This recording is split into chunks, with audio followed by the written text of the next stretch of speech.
Uma Seng Mulieh, MDC but MLA Barim Jong constituency.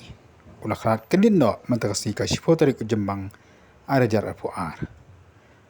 Uma Seng Mulieh ba pendep ya kejeng Mulieh Jong nak Skul nak Marian Hill High School but ya ka BA na St. Edmunds College Shillong. Ulah long tengru unong hikai. Mahdiam bolong komunikai ke mas haus nem ularung hakasan pertai hakas nem cakandai spa nyopuar. Hakabaula job kum UMDC nak Seng HSPDP. Ulalong UMDC hari usau samai lenter. But ulalong ru chief executive member Jong Hills Autonomous District Council.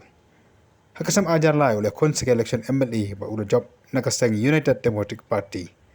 Ba ula bat ru ya menteri PHE industry sebat kiwi dia. Nalor bolong nak mat ba ulalong ru beri ba ya ke sport. Ba ulalong ru presiden barim Jong Sen Raj Jawai. Ia kemet ke basak Jong ni unong mikmat. Ontang dan buram kakana tarik Jembang arajar arpuar. Ni klando Jong Seng Mulieh kelong pat kawi ke jengdu Jong jalan maklia ia kinong mikmat ba kibarim.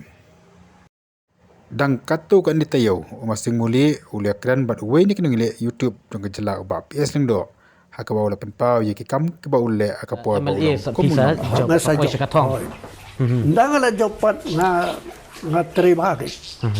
Baro gini gisnong sanong kendong gini gi bomdon surok haba gini gisnong joki pentam gi surok iki bakilaban thet kali kinyet kilaban set hagi yen joki pilik asmeting kum ka weni ki konstitusi charmang bom julai surok ro mapenyok surok iki gini gi yongno ro mapenyok surok ki mu plang ki pentor nang ta telik kini ki mek mat kedu nang ta gini ki sebab buswang bialong korok ngat hamut gi surok manalo orang ta ndai tang gi surok ngapen tau gi gini ki community hall ndai tang hanong kendong hasoru kumju ngayarap kemara ka tu por ngalong MLA barok hi kwa ban tau thmai gini ki dorbar hall jongki penyarap bagin tau pada ka tu por gi bom school gi Seng school no ban gi Seng school ni nang ta hitung gi no kai nang ta ka employment abang la kita ka jo ko por ka de ka employment